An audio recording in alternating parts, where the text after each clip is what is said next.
You ever wonder why some people seem to float through life while others drown in their own thoughts? Like they figured out some invisible code that the rest of us are desperately trying to crack? They're not constantly wrestling with anxiety, not replaying conversations from 3 weeks ago, not lying awake at 2 a.m. wondering if they made the right choice about literally anything. Here's what's wild about it. Most people think the secret is in gaining something. More confidence, more control, more certainty about the future. But what if I told you it's actually the opposite? What if everything you've been chasing, everything you think you need to fix or improve or master, is actually what's keeping you stuck in the first place? There's this strange phenomenon that happens when you finally stop trying so hard. When you quit gripping onto life like it's a test you're about to fail, suddenly things that felt impossible become effortless. Conversations flow naturally, opportunities appear out of nowhere, people gravitate toward you without you even trying. It's like the universe was just waiting for you to get out of your own way. Think about it. When was the last time you had a genuinely good day? Not the kind where you forced positivity or convinced yourself everything was fine, but one of those rare days where you just felt at ease, where you weren't overthinking every interaction or analyzing every decision, where you moved through the world without that constant background noise of worry and self-doubt. What made that day different? I guarantee it wasn't because you tried harder. It wasn't because you followed some morning routine or applied a productivity hack. It was probably because something in you just relaxed. You stopped caring so much about controlling every outcome and started trusting that things would work out somehow. But here's where most people get it wrong. They think letting go means giving up. They confuse detachment with not caring about anything at all. That's not what this is about. This is about understanding the difference between engagement and attachment, between doing your best and needing everything to go perfectly, between wanting something and desperately clinging to it like your life depends on it. See, when you're attached to an outcome, you're not actually present for the process. You're so focused on what might happen or what should happen that you miss what's actually happening right now. Your mind is stuck in some future scenario, running through all the ways things could go wrong, all the variables you need to control, all the things that need to align perfectly for you to finally be okay. And that's exhausting. It's like trying to steer a car while simultaneously worrying about every possible route, every traffic light, every other driver on the road. You're so busy managing the experience that you forget to actually have it. But what happens when you finally let go of that need to control everything? When you stop micromanaging your emotions, your relationships, your career, your entire existence, something strange occurs. Life starts working with you instead of against you. It's not magic, though it might feel like it. It's psychology. When you're desperate, when you're forcing, when you're gripping tight to how things should be, you create resistance. And resistance is exactly what blocks the natural flow of opportunities, connections, and experiences that want to come your way. Think about how this plays out in real situations. That job interview where you were so relaxed you forgot to be nervous, where the conversation felt natural and you walked out knowing you nailed it. Compare that to the interview where you rehearsed every answer, where you were so focused on saying the right thing that you came across as stiff and rehearsed. Or that person you met when you weren't trying to impress anyone, when you were just being yourself and somehow the connection was instant and effortless, versus all those times you tried too hard to be likable, to say the right things, to present the perfect version of yourself, and it felt forced and awkward. The difference isn't in your skills or your preparation or your worthiness. The difference is in your energy. Desperation repels. Ease attracts. Attachment creates pressure. Flow creates possibility. Most people live their entire lives believing that caring more equals better results. That worrying about something means you're being responsible. That if you're not constantly strategizing and planning and controlling, you're somehow failing at life. But what if that's exactly backwards? What if the things you're most worried about losing are the things you're pushing away by holding on too tight?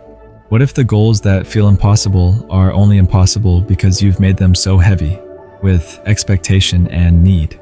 What if the peace you're searching for isn't something you find, but something you uncover by removing all the layers of effort and control you've piled on top of it?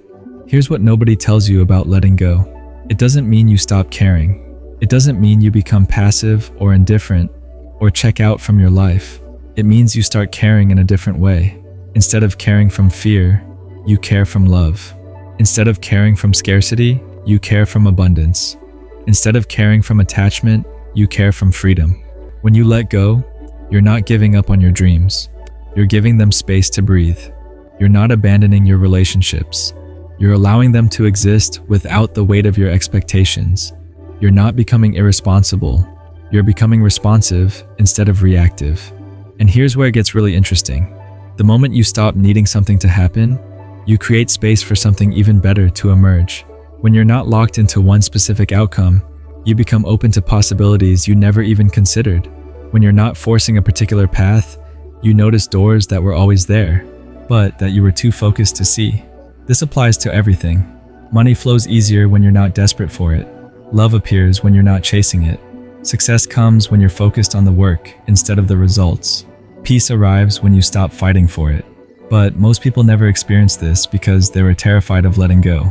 They think that if they stop controlling, everything will fall apart. That if they stop worrying, something terrible will happen. That if they stop forcing things to work out, nothing will work out at all. That's the illusion your mind creates to keep you trapped in patterns that don't serve you. Because letting go feels risky. It feels like jumping off a cliff without knowing if there's a net. But what you don't realize is that you're already falling. The control you think you have is mostly imaginary anyway. The difference is whether you fall with grace or with panic. When you finally understand this, when you really get it in your bones, everything changes. Not because your circumstances magically improve, though they often do, but because your relationship to your circumstances transforms completely. You stop being at the mercy of external events and start choosing how you want to engage with whatever shows up. Here's the thing that most people never realize. When they finally let go, reality itself starts bending in their favor. You know how some people seem to live in a completely different world than the rest of us? Even though they exist in the same reality, they're not playing by different rules. They're just operating from a fundamentally different understanding of how life actually works. See, most people go through life believing they have to fight for everything. They think success means grinding harder. Relationships mean convincing people to like them. And happiness means chasing the next achievement. But here's what's wild. The people who seem to have it all figured out, they've discovered something that sounds almost too simple to be true. The less you need something to happen, the more likely it is to happen. Exactly the way you want. Think about the last time you desperately wanted something. Maybe it was a job, a relationship, or even just someone's approval.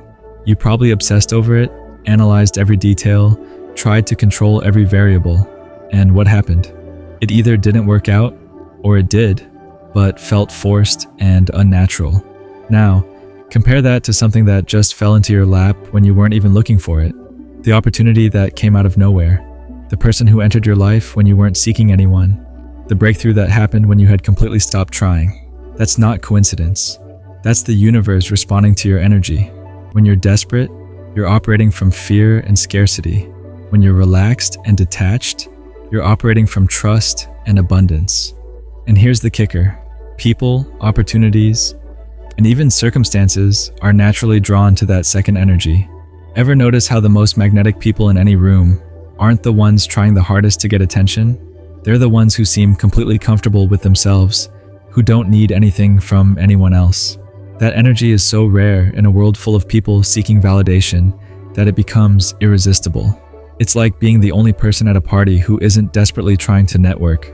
Suddenly, everyone wants to talk to you. This applies to everything. Money flows easier when you're not making every decision from financial panic. Love shows up when you stop making your happiness dependent on finding someone. Even creativity works this way. Artists know that their best work comes when they stop trying to force it and just let it flow through them. But here's where it gets really interesting. Letting go doesn't mean you stop caring or trying. It means you shift from attachment to engagement. You still show up. You still do the work. But you're not emotionally dependent on specific outcomes. You plant the seeds, water them, and then trust the process, instead of digging them up every day to check if they're growing. The difference is subtle but powerful. When you're attached, you're constantly monitoring, adjusting, and worrying. When you're engaged but detached, you're responding to what's actually happening instead of what you think should be happening. You become more adaptable, more creative, more present, And that's when life starts surprising you in ways you never expected. Think about water for a second. It doesn't fight the landscape. It flows around obstacles. It doesn't force its way through rock. It finds the path of least resistance. Yet, over time, water carves the Grand Canyon. That's the power of flow over force, persistence over pressure.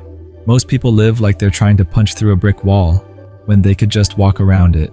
They exhaust themselves fighting battles that don't need to be fought, solving problems that would resolve themselves if given space to breathe. They're so busy trying to control the current that they miss the fact that the river is already taking them where they need to go. Here's something that will change how you see everything. Your brain is constantly filtering reality based on what you expect to find. If you expect struggle, you'll find evidence of struggle everywhere. If you expect opportunities, you'll start noticing them. But if you expect ease, if you truly believe that life can flow effortlessly when you're aligned with it, you'll start experiencing a reality that most people think is impossible. This isn't positive thinking or wishful thinking. This is about recognizing that your relationship with reality is far more dynamic than you've been taught. The world isn't happening to you. It's happening with you. And the energy you bring to that collaboration determines what you experience. So, what does this look like practically? It means making decisions from excitement rather than desperation. It means taking action when it feels right, rather than when you think you should. It means trusting your instincts instead of overthinking every choice. It means showing up fully, but holding outcomes lightly. The paradox is that the moment you stop needing life to be different, it starts becoming everything you actually wanted. Not because you've given up, but because you've finally gotten out of your own way. You've stopped blocking the very things you've been trying so hard to create. And once you taste that kind of flow, that effortless alignment where life feels like it's working with you instead of against you, there's no going back. Because you realize that all the struggle, all the forcing, all the desperate grasping was never actually necessary. It was just the way you were taught to live, not the way life was meant to be experienced. The invitation is simple. Stop gripping so tightly. Trust the process. Let life surprise you. Because the moment you finally let go, everything you've been trying to force into existence can finally flow into your experience naturally.